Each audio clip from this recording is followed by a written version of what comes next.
Hey guys, quick update. Sorry I had a challenge with the earlier video, and so I know so many of you went to probably look at it and it wasn't released yet, but you could check it out now. So I was supposed to have this big procedure today, and I went into the operating room really I'm almost excited, like this is going to be the end of everything. And the surgeon identified more cancer kind of in my abdomen and lower pelvis, and it was too dangerous in his point of view to try to take it out because of where it was sitting and how he would have to surgically remove. I think it would have put me in a not great situation. So they basically decided to not do anything. And so right now I'm in the hospital with a massive incision that I will have to heal, and we don't really have an outcome, a more positive outcome from the surgery itself. That said, what we're going to do next is more chemo. And I'll be honest, when he told me when I woke up from surgery, I was excited to, hear all the good news. And then to hear that they had opened me up and weren't able to do anything was devastating. I was crying and a mess for a bit. And I'll tell you, I didn't sleep great last night. And I think this afternoon, after a lot of sleep, I actually feel okay about it all. Remember, the power of reframe is everything. And, when I thought about it, yes, would I have liked him to be able to take it out if he could have? Sure. And if he could have, he would have.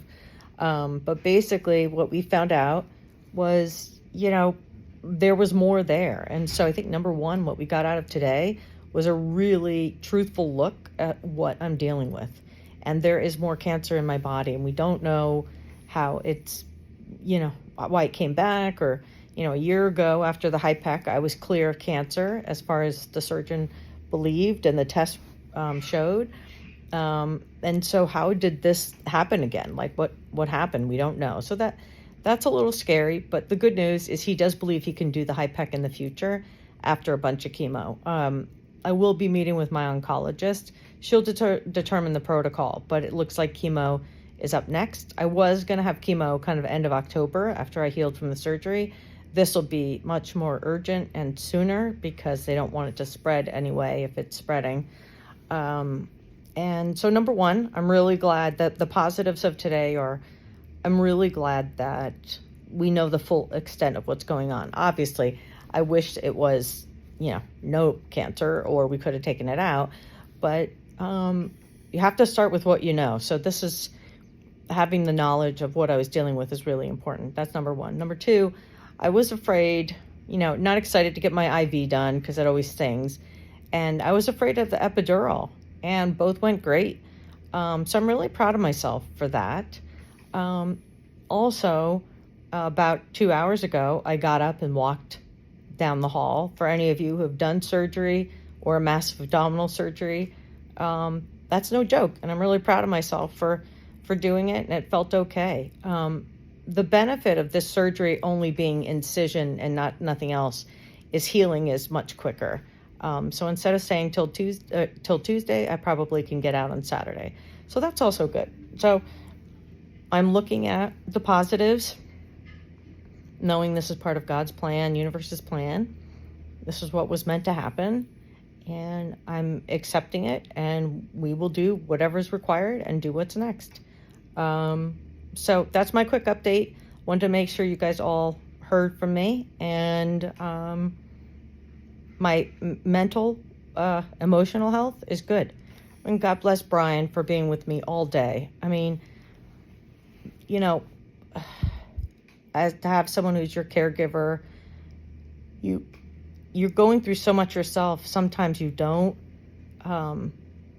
even have time to ask that person how they're doing. But imagine how he felt getting that update directly from the doctor, needing to tell me this, seeing me break down and be emotional for a while, like probably for an hour. I couldn't stop crying and thinking I was going to die. that's where my brain went, of course, to start. And he holds his fear in because he doesn't want me to have that compounding me, which is beautiful. He's so selfless. At the same time, I've been encouraging him to share how he feels. But it's amazing. He just left. It's 8 o'clock at night. We got here at 6:30 this morning. He was in the waiting room for how many hours, and he's been with me ever since. And I'm just so lucky. I have so many things to be lucky for. I specifically did not want to look at my phone all day just because I need a break and I wasn't feeling 100%. I just couldn't use my brain. I just needed to kind of like veg. But I have like 70 texts and 20 messages on Facebook Messenger and so many messages on Instagram and on YouTube. And oh my God, you guys, thank you so much for looking out for me, for caring about me, for loving me. We still can do this, and we're going to do this. So it's just, this is what was meant to be.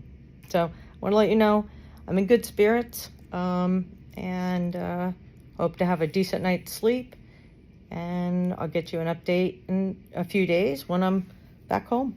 All right, everybody. Sorry about the crazy hair, but hospital hair. Okay, everyone. Be well. I'll talk to you soon. Bye now.